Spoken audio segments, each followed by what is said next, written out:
guys, to another amazing with yours truly, Sylvia Camille. And I hope you had an amazing week because I sure did. And guess what, guys? I am rocking my red and my blue, and I got the hold up. Yes, yes. Do you see that? The Atlanta Braves are the World Series champions.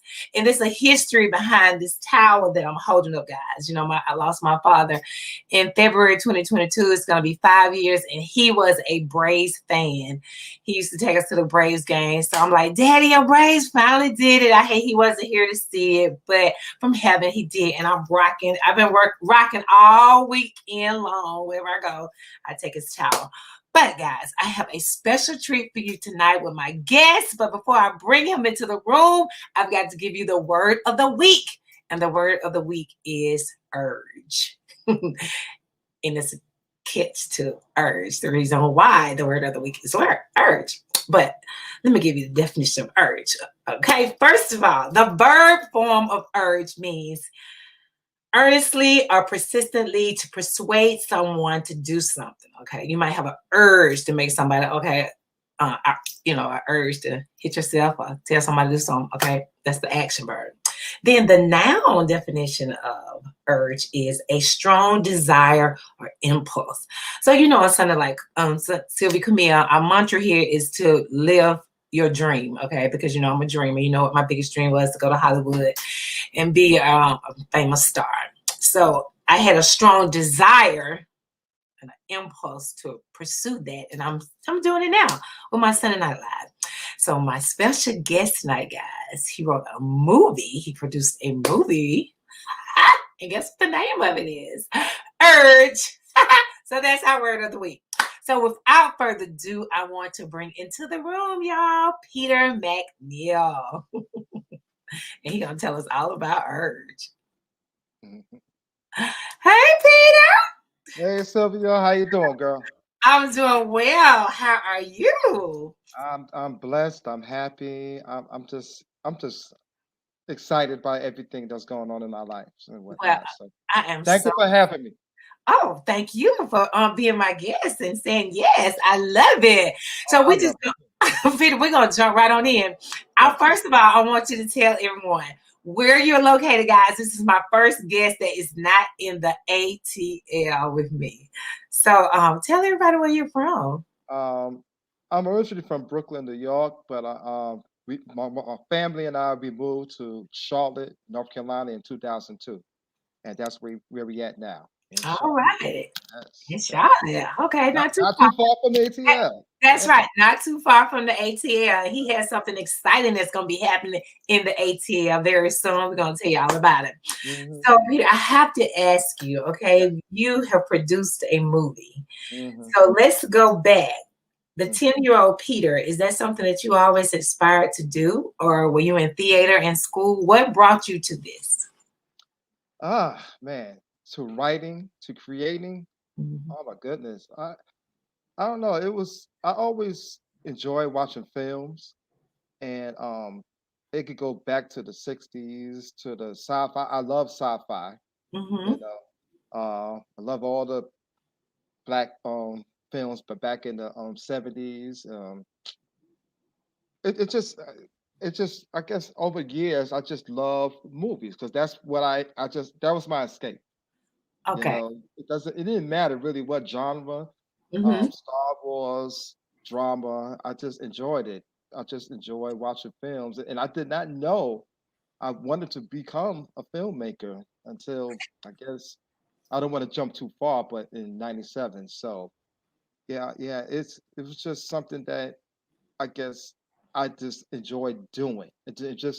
I had a desire to do, but didn't know I was going to become. You had an urge to do this. Honestly, I didn't really have an urge. I started writing as a hobby, and I could say 1985 when I enlisted in the army, and I was writing letters to my girlfriend at the time, and I would write like a little poem at the end, like a 4-line poem. Okay. But then over the course of that year or a couple of years, it would develop into pages of me writing, just writing. That's when I knew I had a passion for writing. and it all started really from reading a lot because I'm a Stephen King fan. In Okay. addition to watching films, I love to read again horror, sci-fi, and Stephen King was one of my favorite authors. So that to me was just kind of like again my escape as Yeah. far as writing. You know what I'm saying? So it started back in 1985. That's when I got caught the writing bug as a hobby. Hmm. That's interesting. So Yes. you are an excellent writer. Have you published in the books? Yeah. Actually, I'm a self-published author. My first book is called Postal. I used to work in the post office in Mm, Manhattan, New York. Started in what 1992 or 93 as holiday help, and then over time I took the test to become a career employee in 1996. Again in Manhattan and Cooper Station, and that's when I started my journey as a letter carrier. And something happened during that time where I said, you know what, I could write about this environment, the postal environment. yes. And that was the spark of me fully just diving in as a professional writer. What I did was I went to I guess a Barnes and Noble store and Hmm. bought a book on how to write. First of all, I said I bought a book on how to write a screenplay because again, I'm thinking movies. Right. And my man Spike Lee is my idol. You know, Okay, let's talk about it. yeah, I'm from Brooklyn, and when I saw his movies, Do the Right Thing, School Days, and all that, I said it spoke to me because we're from the same environment, you Mhm. know. And it wasn't until I went to the Beacon Theater in Manhattan, Harlem, and saw um, More Better Blues. I left that theater, and as I was walking to the train station, a voice inside me said, "You could do this too." Now that was around 90 when More Better Blues came out, Mhm. but 97 is when Okay. started activating my gift Okay. and pursuing writing as a passion, as professional, you know. And I bought that book on how to write a screenplay, and that started the journey as far as writing. You know, because I'm laughing because over time, 97, and it is no coincidence when I started to activate my gift, that's when I met my wife at a club. And yes, I met my wife at a club. We danced all night. And when she left, All night long. yes, when she left, I said, that's gonna be my wife. And when we left, and the next day we went out to the movies and whatnot, and that's just set the tone for the rest of my life. I mean, she was just my angel, you know, and I did not know how instrumental she was going to be with my my gifts, Yeah. because her gifts and mine we correlate because she's an English major, so Hmm. she's a writer as well, a Yeah. prolific writer, a great writer. I wrote a poem called, okay, the club we met at was called The Shadow in New York, Hmm. right in Manhattan, New York. So I wrote a poem. Okay, I'm a writer called A Bright Path in the Shadow. If you can see my shirt, it's called A Brighter Path Productions. Oh, okay now. Okay, so A Bright Path, and when I gave that to her, it just blew her away. And she said, "This is okay. I'm gonna marry this man." You know, 'cause the poem, you know, she loved my creative way of expressing myself in that poem, and that's where we both knew we had something really in common: writing. Mm. So, getting back to the that That was project, like the chemistry that that brought. was a chemistry, That was big time.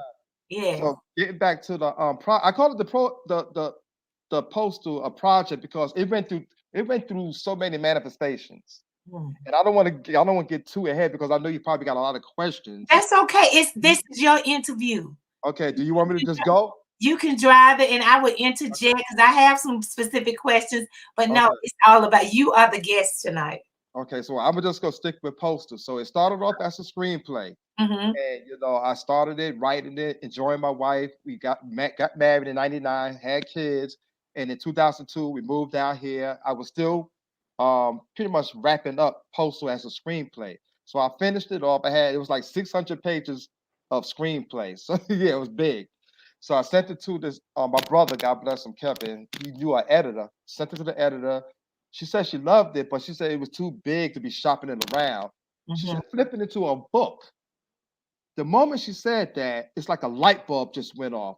And I went about my business to converting Postal from a screenplay to a novel. And I said, okay, how do I write a novel? I picked up somebody, I think I picked up Eric Jerome Thirsty's book. I forgot which one, Between Lovers. I read it. I said, okay, I know what to do. Put it to the side, and I went forth on converting Postal from a screenplay into a novel. And it took me many years. And in 2012, I finally self-published. Mm-hmm.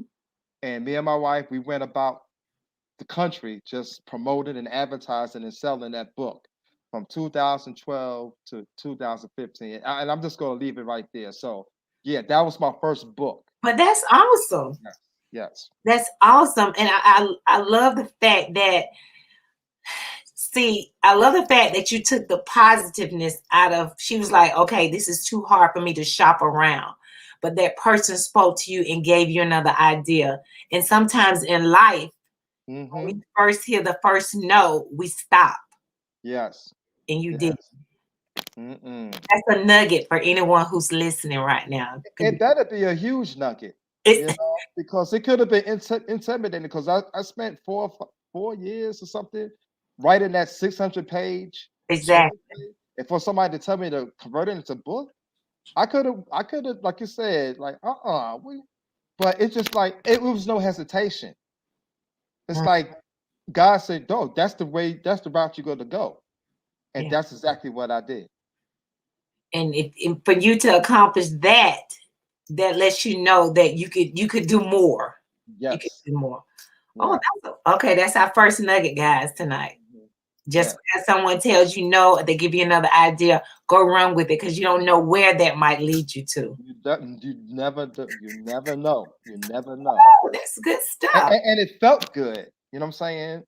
It Mhm. felt good, and she knew. And I guess God must have spoke to her, because once she said it, it was a no brainer for me. And you went with it. I Mhm. love it. Yes. I love it. Yeah. So this question, is early. It's an early on question, but I Okay. think I have an idea though. Who would you like to collaborate with? Spike Lee. No, no, hold on. I'm gonna give you a lot of names. Spike Lee is my man because he's the one that I guess get inspired me, because Right. again, Brooklyn. Um, Robert Townsend, right? Mm-hmm. Another great writer, director. I just love his journey. Malcolm Lee, the best man, Spike Lee's cousin.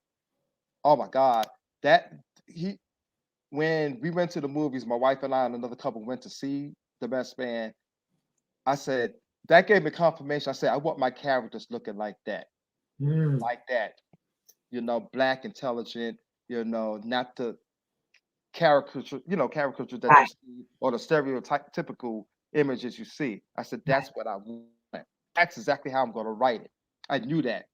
But get back to your question, who will I collaborate with? Jordan Peele. Tell me about him. Jordan Peele, he was the director and producer of Get Out. Oh, okay. Okay. I've seen Get Out. Yeah, Get Out. Boo, what was the other one with the lady? Huh? Us. Yes. And Us. the Yes. Us. Get Out and Us. The reason I say this because he he he's like science fiction, suspense, mystery, drama, all wrapped up into one. And I believe he gets a lot of stuff from the Twilight Zone. That's one of my all time favorite series back in the day. And I could say I'm more in line with him. I could say I'm a mesh between Jordan Peele, Spike Lee, Malcolm, yes, yes, and John Singleton. Yes. But Jordan Peele. But Jordan Peele. I would love to collaborate with him. I Oh, would we're love putting it out there in the atmosphere. Let's put it out put there. it out there. Put it Let's out put there. it out there. Somebody You like can come really and live share. in it. Peter Yes, you McNeil would never like know. to. You Yes, heard who he would like to collaborate with, y'all. Put it out yes. there. So let's talk about your creative writing process. What is that Mhm. like for you? Do you start on a journal? How do you go from paper to film? Talk about that whole process. What do you do? Do you write on napkins? I hear people saying, you know what, I was at a restaurant and it came to me. I just wrote it down on the napkin.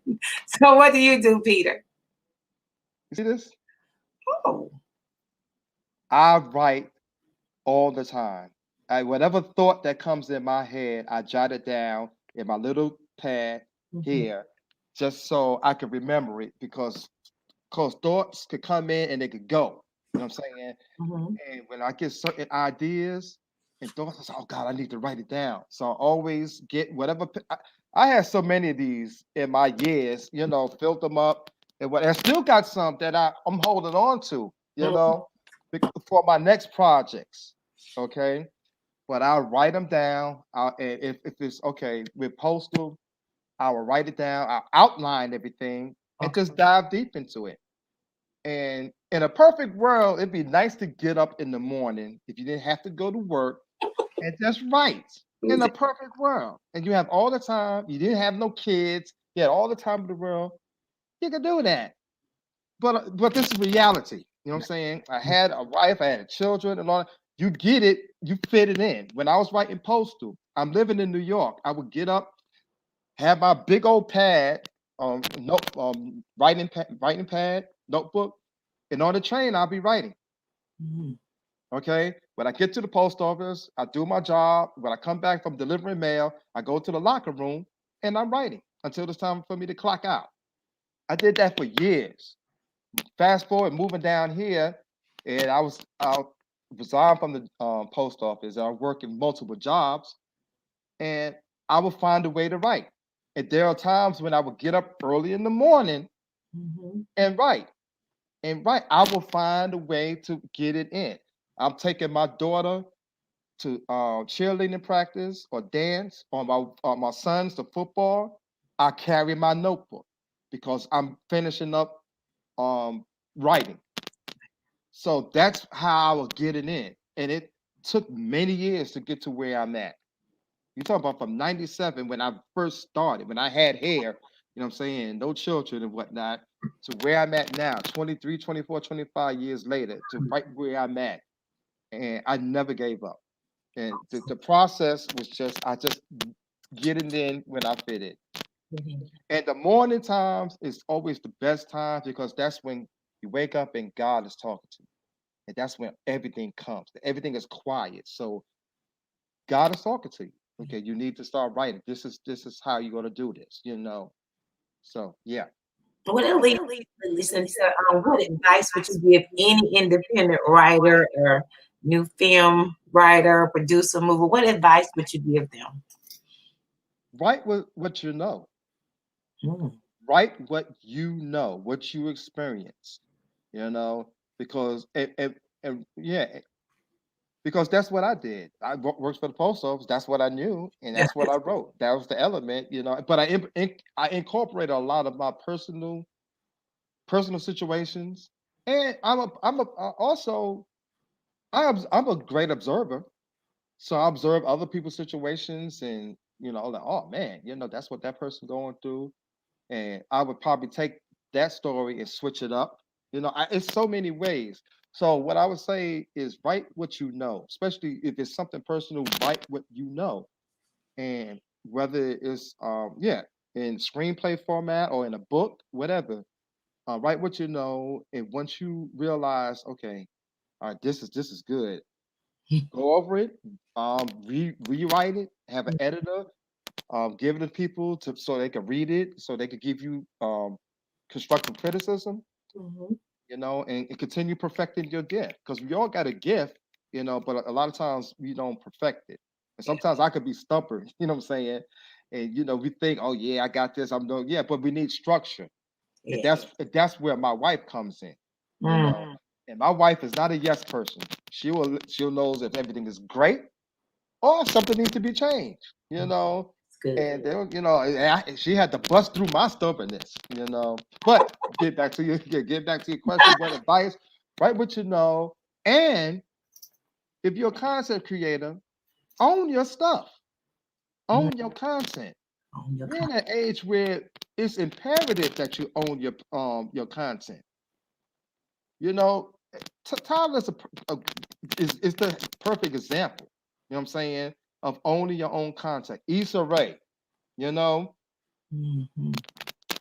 don't do all this and just give it to somebody so they could get to reap the financial benefits and means That's of what you poured, your blood, sweat, and tears and years and nugget, nugget number building two. up. You know, no, no, no, no. Mm, And that's where me and my wife was like, no, we're on a mission with this project and others in the future to own it. So that's where we at. Write what you know, write what you sincerely know, and own your content. That's pretty much what I can tell you. yeah, those are good. Those are excellent nuggets for anyone, any artist, any type of artist that's listening. Own it, and you Own it. own it. Yes. Once Yeah. it's yours, nobody else can do anything. Exactly. Copyright it, get it copyright, own it. Yes. Yeah, because it's yours. This is your legacy. This is something you can pass down to your children, Mm. you know, because this is valuable, So that's my thing. All right. Doing throughout your whole process, what advice have people given you? What's the best advice someone has given you along this journey? Be open to criticism. Mm, that's a nugget. Again, when you feel that, okay, this is a gift, great, it is. But when you birth that gift out and you're about to share it with the world, it's not even yours anymore. Surround yourself with great people that's going to tell you what needs to be tweaked, what needs to be done. And it was years. Again, me and my wife, she had to battle. Like, Lord, you could be a hard head. And I realized that, like, wow, I better be open to this because it's not. She's here to help, not hinder. You Mm, know, and I'm like, this lady, she's an editor. She's telling me what work, what could work. So I had to be really open to suggestions and criticism, and realize, yeah, when you when you have this, surround yourself with great people too that that's going to take it to the next level, and, yes. and they're going to be a part of it too. So, and they have their best interest, especially the people that really sincerely enjoy your work and want to see it get to the next level. So I had to be open to criticism. Mm. Were there ever times where you felt like giving up?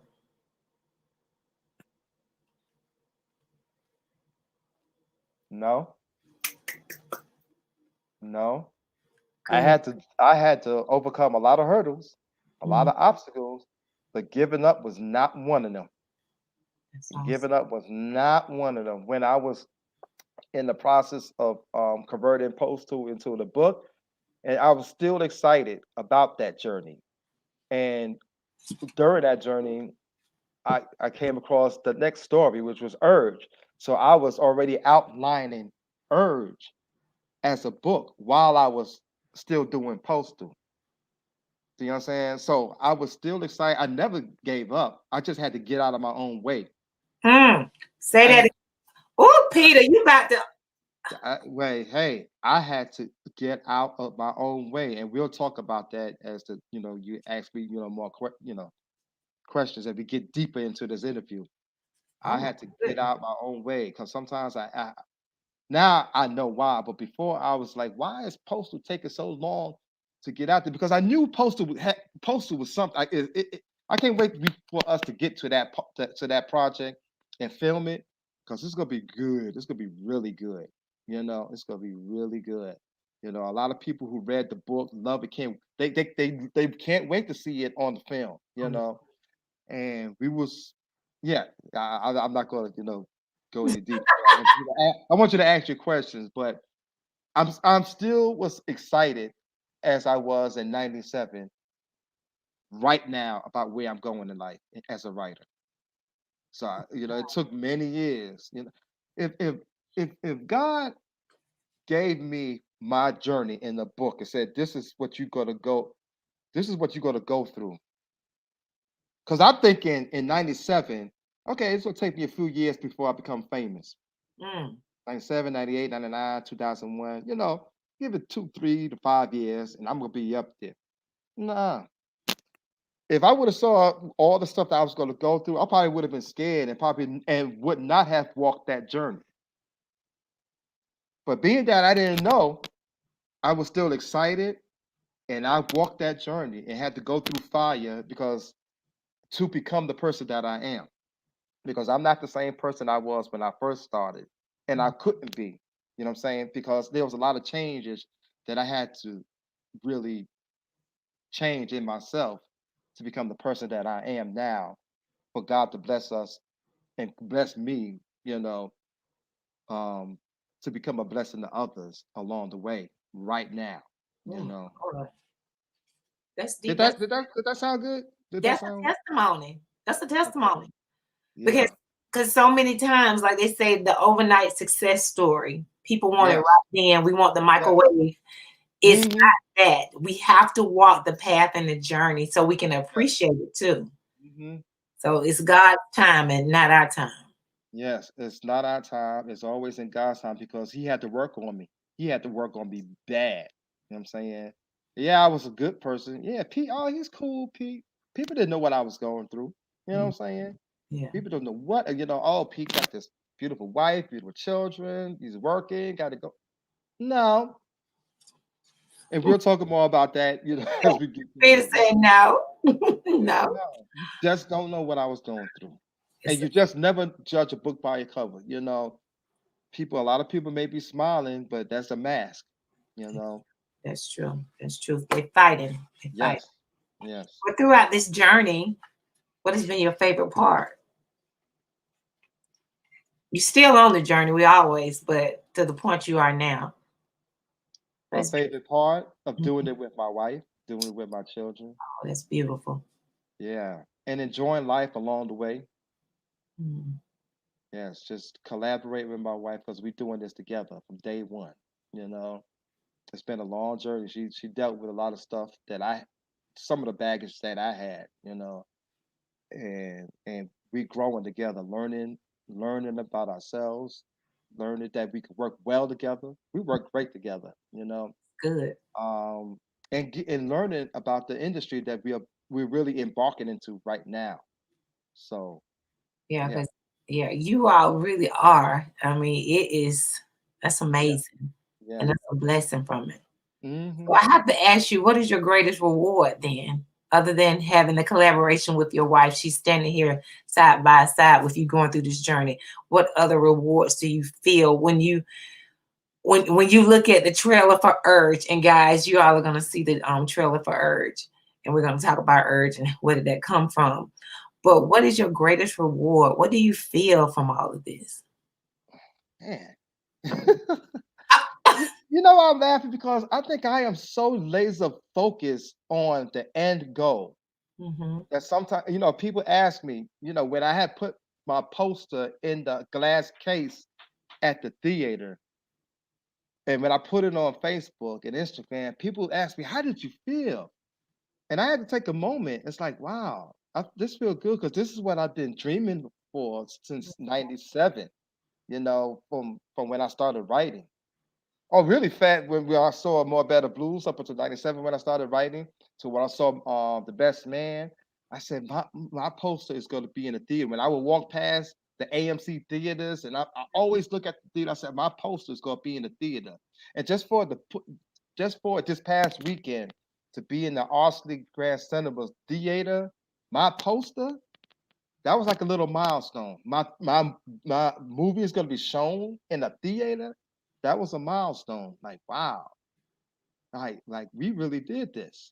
You did it, Peter. We You really are yeah, doing it. we're doing it, and I'm happy. But me and my wife, being that we independent, we know we got work still to do. So Mhm. we enjoying the process. We enjoying this process, Good. like we enjoyed the self publishing, promoting and advertising Postal as a book. We enjoy that process. We enjoy in going out and meeting people face Yes. to face. You know what I'm saying? And Mhm. people hearing our journey, listen, they asking questions, and they just like, wow, you did that. How you did? I said, I just went. I just did it. You just did it. I Just just like did Nike. it. Just do it. Just do it. Let me tell you something. When I finished writing the book, Postal, and I was shopping around. Yeah, I'm gonna get this big publishing company to represent us. I got to get me a literary agent, and I sent all my query letters out to all these agents in New York. You know, like yeah, somebody's gonna pick me up. That was in 2008, 2009, and got like 9 rejection letters. And that's common. You listen to Stephen King, Mm-hmm. or no, what's my lady, What's your lady? Who? Terry McMillan, Uh-huh. another favorite author of mine. And they said when they used to share their journey of becoming famous where they are now, and they had to go through a lot of rejections. So it's not not uncommon. That's the start. That's the part of But nine rejection letters. I said, you know what? That's cool. I'm a self-publish this, and I'm glad I did because I realized I like creative control it. from writing the book, the manuscript, or the screenplay, and start getting all the components together, getting the illustrator for the book cover, finding the book company that's going to produce the book, get my wife's an editor, getting a typesetter for the layout in the book, graphic designers, so forth and so on. I love putting all that together. You know, that was that was for it to be a great package and make it look appealing. I Mm-hmm. love the responsibility of all that. Fast forward to um filmmaking. You know what I'm saying? I wrote the script. All right. Me and my wife editing. We going over it, going fine tuning it, making sure everything is is is is right and tight, and getting to the meat of the storyline. And once we was finished with it, um and we had a goal. So you got to write all this stuff down. What Yes. is your goal? And we Mm. had goals for this. What is my goal? Is for it to be on a streaming platform or in the big theaters, either or. Because streaming, Netflix, Hulu, Amazon Prime, that's our goal. Where it's going to go. In order to do that, we had to have top-notch cinematography. So we had to hire a director of photography. His name is Steve Saxon here in Charlotte. We needed name actors. So we had to hire a casting director. Her name is LaQuanda Plant, and she pretty much hired a lot of our actors who are like solid actors, are already doing things Mm-hmm. in the film world, especially in Atlanta. And so and they went through auditions, and we selected ones for each role. We had to do that, and we had to pay them. I had to get an assistant director, or a script supervisor, had Mm-hmm. production head. All these different moving parts came together and created what hopefully you will see it, and just coming in Atlanta, the movie that it is. Why? Because they believed in the story. They believed in the story. It was very transparent. It was my story, loosely based off of me. They believed in the story, and we got together and created this in the pandemic. So much has been birthed through the pandemic. Hmm. God has opened up so many doors and avenues for people Yes. positively. Things that we would not have been able to been doing because we would have still been doing that 9 to 5, just running Yes. rat racing. Yes. But we had an opportunity to slow down in life, and so many Mm. things have been birthed. So this is an awesome opportunity for you to go ahead and tell everyone about Urge. Yes. Okay. Urge is about a newlywed husband Mhm. in denial of a porn addiction, and he has to choose between either fighting the urge that's within himself, or risk losing his family and ultimately himself. So it's based around the main character who's fighting a serious addiction, which is porn, and he doesn't know it's an addiction. You know, and it's something that I had to deal with for a while. I was dealing with it before I met my wife, and it's funny when I met my wife, it went to the wayside. It just went because I met my queen. I Mhm. didn't have no use for that. So this is in New York. So when we got married, we had our children, we moved down here, we got our house, and then we got a computer in the house. And while I was doing postal, I ran across those sites, them porn sites. I'm Right. like, oh, free content. And that's when the urge came back. Mm. And I want to say this: I'm up here thinking it's free, that I don't have to buy no more VHS tapes, because back in the day, VHS tape, Right. or these DVDs of porn. I could get it for free, but nothing in life is for free, because I wasted too much time with that, being in that headspace. I wasted a lot of time, instead of putting all that energy into my family and into my project. Them late night sessions had I was in a bad headspace with that porn addiction, to the point somewhere in that storm, the silver lining was something told me you're going to write about this. And that's when I was converting postal from a script to a novel. That's Mhm. why I started outlining my porn addiction. I said I knew I'm going to write about this. And not once in my life did I know that this was going to be my first film, because postal, okay, when I finished writing, when we was me and my wife was promoting postal Mhm. in 2015. We said, we're gonna flip this into a short film, which we did, Postal, okay, and we submitted into film festivals. We went to a film festival, and somebody told me that a great script moved mountains, okay, because I asked them, how can I get named actors to be a part of my um, um, project? He told me his name was Chris. What is it? Charles Murray. Charles Murray. He's a famous writer. He said a great script moves mountains. This was in 2017. So I went about the business. I told him, say no more. I went about the business of flipping Postal into a non-episodic miniseries. I wrote 9 episodes of Postal because it's a big book and it's a big project. And we was about to film the first episode last year in April of 2020. We had everything armed and ready, production, all the actors and everything. But what happened? Pandemic. Shut it all down. Shut the world down. But it took the pandemic to realize that we was about to make a financial mistake, because we weren't ready financially to for postal to do it properly.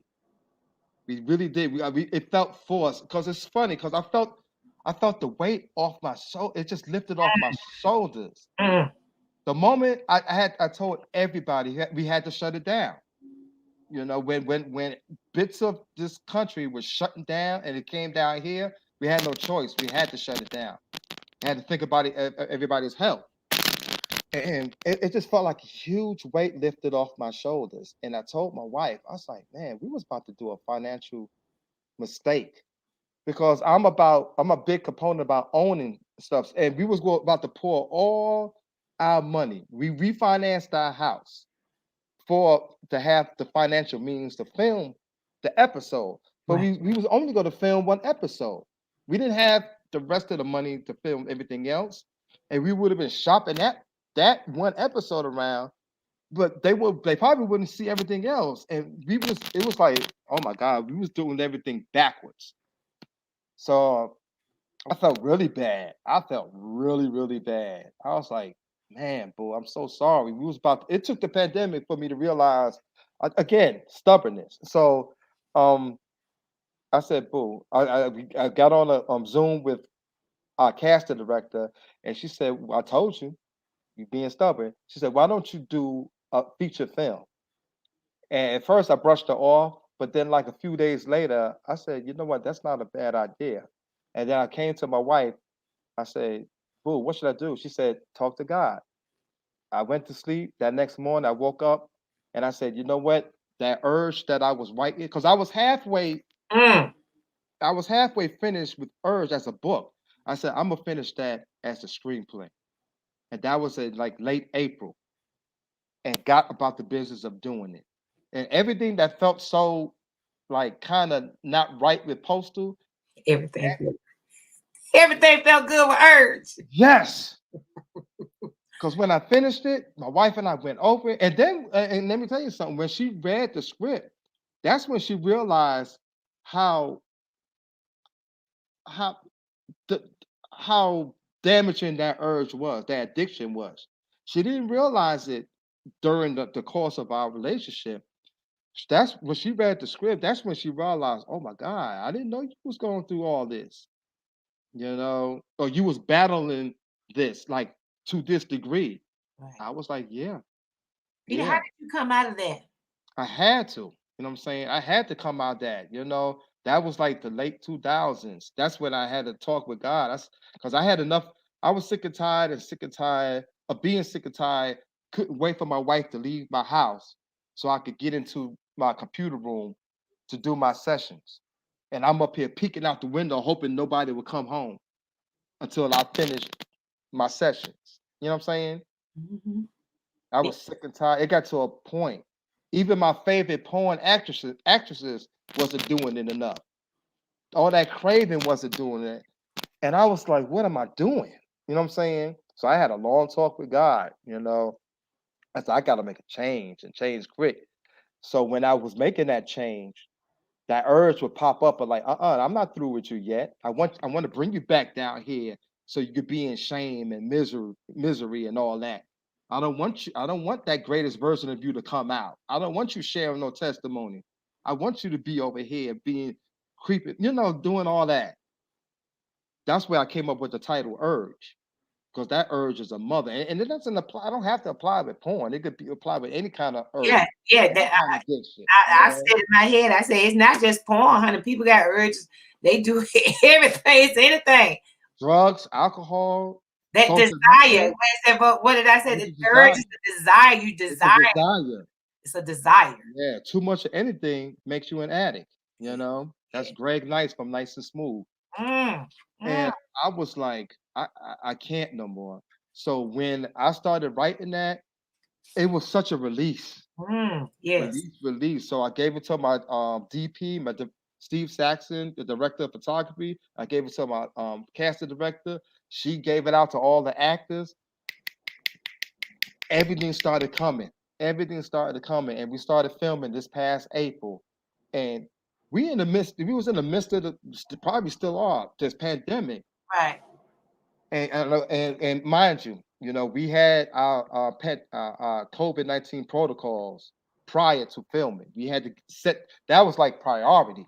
You Yeah. know, we had to set that in place. So we had our COVID compliance officer and all our, you know, what you call it, masks, hand sanitizer, wipes, protocols, safety, all that. And we shot that in 9 days. Throughout a 10-day span, we shot it in 9 days. And it was so beautiful. And it was just a beautiful and awesome filming experience for everybody. It was for my first time directing, but I surrounded myself with people who was experienced, Mm-hmm. like my assistant director, Regal Nova, my DP, Steve Saxon, my script supervisor, Brianna Venabili, and all the actors, Maurice Carey, Ashley Forestier, oh my God, I don't want to, Andre Lamar, um, Louis Sanchez, Miles Cleveland, Daniel LaRoche, Gabrielle Days. Um, I could go on, Cara Don, Cheryl Frazier. I swear, Jerry Rice. I don't. I swear, I don't want to, miss I know it. anybody. Hey, Because there's so that's many that's people. Taylor McCall Moore. I thank them because they brought professionalism. You know what I'm saying? Everybody worked. It all worked well together. And here we are now presenting it to the world. And I'm like, I'm in awe about it. Ah, Even though I'm locked in and zone because we got a goal in mind. But did I answer your question? I you know it did. was. No, you did. Because Yeah. all what you're saying for anyone who is listening, Hmm. even if they're not a film writer, Hmm. a screenwriter, Yes. all of these are nuggets. The main thing is what I want people to get, my listeners, when I have guests on, is that you had a goal in mind.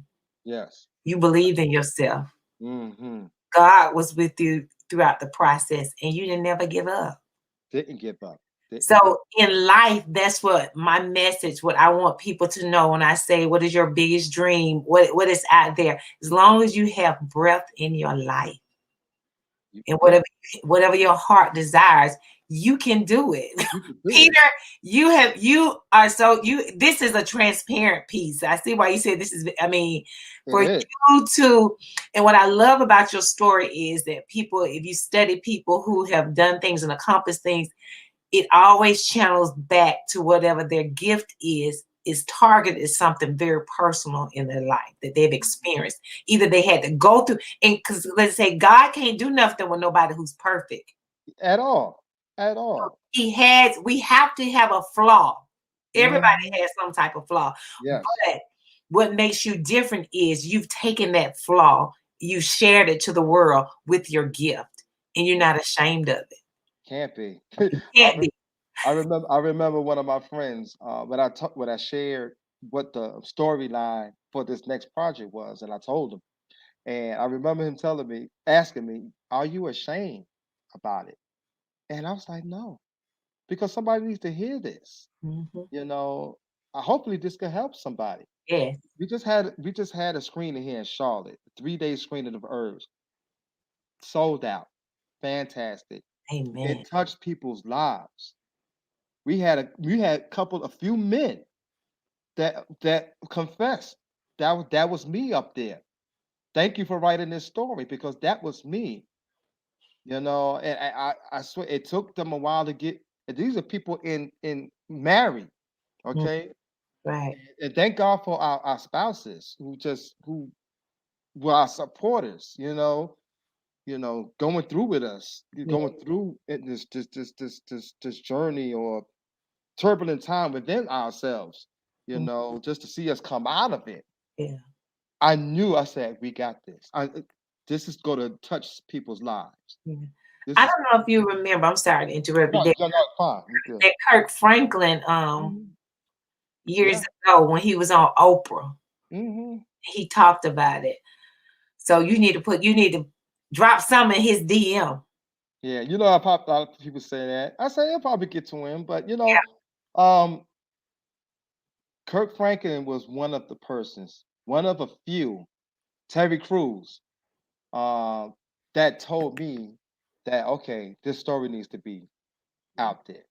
Mhm, That's when I was writing. I said I need to get this out there mhm, because I'm seeing, like I said, Kurt Franklin. I can name a number of people. Recently, if you watch Chris Rock, one of my favorite comedians from mhm, Brooklyn, he admitted to the porn addiction in one of his stand-ups. mhm. I was like, wow. I said, who knows? Who knows what people going through? Right. You don't know. Yeah, and I said I got something that will definitely resonate with people out there in the world. And it's not a black and white thing. It's not a male or female thing. There's a lot of people, young or old. Mhm. A lot of people are dealing with this in the church or out of the church. Yes, because we all human. And here we Yeah, we all human. here You know from what I'm the zoo. saying? And this is not something that's from outside like a drink or a drug. This is something. This is the urge from in that sexual battle, that sexual addiction. It's a beast. You know. And it's crazy. And I don't. And sometimes it ain't about the sex. It's just sometimes it's like a release. It's an escape. You know. Mhm. When what is the root why, and it's like I was very insecure growing up, very insecure, you know just I was adopted when I was young, when I was 6 years old. Mhm. My mother gave me up. She told me she was unable to raise me, And I could see from my impoverished environment back in Coney Island, Brooklyn, that I understood at that age, 6 years old, and I was went to another part of Brooklyn, East New York, and from 1972 to 78, I was with a foster guardian, and Mhm. that's where I met my brother Kevin and the foster guardian Edna Anderson. That started the insecurity because Yeah. I didn't know my Right. family. I didn't know who the hell I was, you know what I'm saying, growing up. And I really didn't trust nobody with, you Mhm. know, because I'm a happy-go-lucky people guy, but a lot of people didn't know that. And if I put it out on my sleeve, I could be very gullible Right. at Yes, times. And yes, I saw that. I'm thinking I became a people pleaser, try to make people happy and this and that. And people took my kindness for weakness. So a lot of that growing up. yeah. And I'm like, man, and I was like, wow, and that's when and I think the addiction for porn came late in my night 18, 19, 20. That's when it started, you Yes, know, yes. and it grew from there for a good while. I'm very I'm proud of you Thank you. Thank you. I'm because just happy. I just look at, when I see myself on the film because, the character, I said, man, that used to be me, look at you now. I'm a new, yeah. And I can't get back the time I wasted, but what the time I have now is gonna be for God. For the blessings and the gifts He gives me, it's nothing but helping people out now through Mhm. with my gifts. And that's what I want my projects, whether it's um urge or when we go back when urge gets to where it needs to be financially, we're gonna go back to postal and do it the right way. And You know do what it. I'm saying? I, Oh, we can't wait. You know what I'm saying? We can't wait.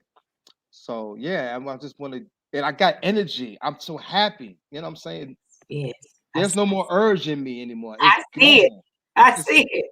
And I feel so good. And I'm so happy to have my wife who's still just as energetic and happy about where we're going, Yeah. since Yes. we met in 97. Yes. Yes. So That's a blessing. That's a it's a blessing and a beautiful huge blessing.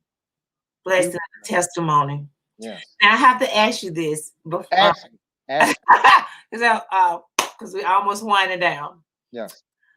How do you balance all of this? What do you do? What is your self care like? Great question. My wife and I, we love to walk, we love to jog, we love to exercise. Mhm. That's like our spiritual therapy, spiritual meditation. I resigned from my job, so I have time to do a lot of things and just fully immense into my work as a writer because that's what I am now. I'm a director, writer, and all that. Yes. And then I'll take my daughter to school and work until we get her a car so she could drive around, do her thing. And the balance, we get up early, we give God all the glory, we thank God for everything. This is either while we inside or when we walking and doing an exercise, we get ready for the day and just go about our business, getting stuff planned for our meetings Mhm. on and where we're going to be lining up our next screenings. So Yeah. it's a lot, but Yeah. we enjoy the process. We definitely enjoy the process. Awesome. Now I've got to ask you. I'm getting ready to get my pillow out. My You, dream big pillow. I love that. I My love that. my dream big pillow. We got to dream big. That's We got right. Peter McNeil, Yes, ma'am. what is your biggest dream? And it doesn't have to be anything related to film, but what is Peter McNeil's biggest dream? I would like to, um, we have the Charlotte Black Film Festival here, Mm-hmm. right? And the founder, his name is Tommy Nichols. I don't know if I want to say this, but I'm just gonna put it out there. Tommy Nichols, he's a great friend of ours, a great supporter of us. We knew him when we submitted our short film to the Charlotte Film Festival. Mm-hmm. Um, we had just a great relationship. We became volunteers for a few years for the festival, and but we never had really had a festival venue. We did it in Charlotte, the Charlotte Convention Center. That wasn't a good fit for the Charlotte Festival. So I said, you know what? I would love to build a venue Yes, for come on. Charlotte, you know, a building that would be for the Charlotte Back Film Festival. So Come we on. don't have to be licensed out. We have our own building, Yes. you know, and that's what I want to give to Charlotte. That's your dream. It, That's one of them. Yes. it can happen. I know it's gonna happen. Even besides our films getting out there on the streaming platform, that's big in itself. You know, I'm part of a nonprofit, Brothers for Life, where we mentoring kids with our gifts. Okay. A big shout out to them. We want to make an impact in the community with the underserved, youth in our community. So we started that in the pandemic last year. So my plate is full between Yeah. the nonprofit and what I got going on personally with film projects and all that. But getting a venue for the Charlotte Back, that's something that's on my list. I love I it. would love to do that for Charlotte. I love it. Yes. All right. So before we bring Urge to Trill and get ready to close out, uh, Hmm. leave us with three inspirational nuggets. I got some of. I wrote some of them down. If you feel it, Peter, if you feel it, what inspirational nuggets you want to leave the listeners tonight? I said, be your own self. That's You right. know, be your own self. Don't try to copy somebody or mimic somebody. Be your own authentic self and walk in your authority. Woo. Okay, walk in your authority. Okay, know that you're here for a purpose because God brought you into this world to be a servant of this world to the people with your gifts. Yes. All right. Surround yourself with like-minded people. Mm. That people that that have your best interests. Don't hang around with people that don't that are not acting that's not activating their gifts. They're just sitting around just talking about people. No. Be around people that you could grow or successful people so you can learn from, you Mhm. know, and find that partner that's going to be your partner for life, you know, that's going to be with you um, in your journey. All right, find that partner because you definitely going to need somebody, to grow with, and share and bounce ideas and be open to what they have to to to complement your gift and take it to the next level. Mm. Yeah, I love it. I love I it. know it's so many, but that's what I could think of. If was that enough, or No, do you want? that's hey, that's more than Peter. That's more than enough. Your Yeah, testimony in itself gives hope yeah, to everyone. and be fearless, and Woo! be fearless. You know Be what I'm saying? Do it. Go ahead and do it. If you got people come up to me and ask, how do you do it? I just did it. yeah. I didn't ask nobody. I just wrote. I bought a book on how to write a screenplay. Then I wrote a book on how to self-publish. I went about doing it. Don't waste time. Don't waste time. That's the most priceless thing in this world is time, not money. Okay. Of course, the time you have, you got to utilize that time that's given to you because we're not from what we saw last year, Ah, you know, come on. nobody knows when their time is up. Yeah. So the time that you have, you Mm, better use it constructively. If it's something that you have in your mind that you want to do, go for it. yes. Don't complain like, oh, I'm still at this job. I'm 55 years old. I'm feeling good. I'm like where I'm at. I'm like where I'm going. You know what I'm saying? I didn't know it was going to take all these years to get here, but I'm glad I went through this because it turned me to the person that I am. And I'm thankful for that journey. Don't be afraid of that journey that God got in store for you because you're going to have to go through that fire, that storm to Yeah. become the person that God expected, made you to be. You got to go through that alchemy process Mm, from the cold to the gold, from from the human to the soup. You know what God person you're supposed to be. You got to go through it. Don't be afraid to walk in that journey. If anything, that's one thing. I love it. Don't wait. Just jump into it because you jump into it. yeah, there's gonna be a lot of things you need to do. Or there's gonna be a lot of setbacks, but that's the setback for something for a comeback that's gonna arrive. Mistakes, take them as lessons and keep moving. Learn from it and keep growing. Yes. Yes. I love it. I love it. All right, we're getting ready to show you all the trailer for Urge. But coming up in Atlanta, Oh, tell everyone the dates, Peter, where they can okay. go to purchase a ticket to see Urge. Okay. They could go. First of all, my social handles are on Facebook, Peter McNeil, and on Twitter and Instagram is Peter McNeil 44. Mhm. And you see everything. You could purchase the tickets on Eventbrite for Atlanta, the red carpet premiere screening of Urge, which is November 13th. That's Saturday at 5:30, and November 14th. That's a Sunday, which is at 3:30 at the Duluth Studio Movie Grill in Duluth, Georgia. And you could go to Eventbrite and look up um, the red carpet Atlanta premiere screening of Urge. And just go to my social handles. You will see all of that. Yeah. Go to my link tree, Peter McNeil 44. You can see all the cities where I'm gonna be at. But upcoming is Atlanta. And Charlotte was beautiful. We showed up, showed out, and showed love. Atlanta, we already know what y'all do. It's Yeah. gonna be lit. So we're very excited about that. And thank you for everybody that support me and my wife, all of us, the actors. We're so thankful. The production, thank you. Thank God. Thank everybody that came out. And we expect this thing to go big because it has a universal message that needs to be out there. Amen. All right. So with no further ado, Yes. let me get ready to share the screen, guys, so that you can see the trailer for Urge.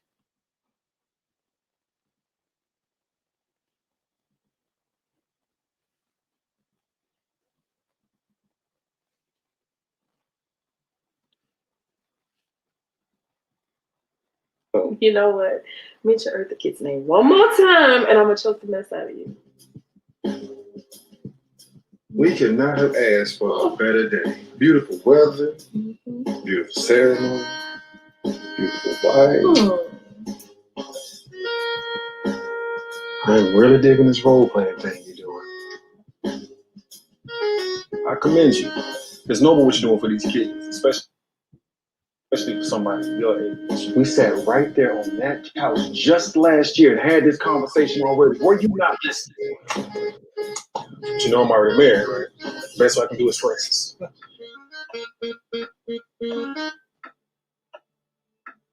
are you gonna start coming back to church, then? I was just there Easter Sunday. You don't remember? You acting like this is all brand new to you.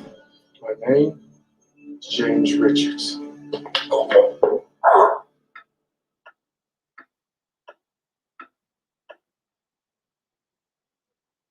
Ooh. Oh my goodness. Yeah, yeah, yeah. Peter. Hmm. I can't wait. And I'm trying my best to come on the 13th because the 14th I have a show. Okay. So I hope you can come. I'm doing my best. I hope we're not, I know you're busy. I know so, you're but I'm busy. going to do my best. I am going to do my best because I want to come and support you.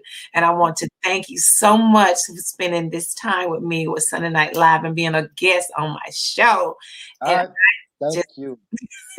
I wish you so much success. You already have it, and it's just going to get better and better and better. Now, don't you go away. Hold on for 1 second, okay? Okay. No problem. Guys, go support Peter, okay? Woo! Was that not awesome or what? Did you not hear all those inspirational nuggets Peter had for us tonight, guys, on Sunday Night Live? Look at my index card. Can you see? Can you see my notes? Can you see my notes? The one that stands out the most for me is walk in your authority. I love that. I love that. Be open to criticism. Own your stuff. Surround yourself with like-minded people and use your time wisely. Come on, guys. November 17th, Sylvia Camille be turning 50. I'm trying to use my time wisely. Like Peter said, we don't know the time or the hour. So I just want to encourage everybody this week to have some type of urge, some type of desire to go and live your dream while you're still here. Thank you for spending this time with me, and I'll see you next Sunday at the same time, same place on Sunday Night Live with Sylvia Camille. Be blessed.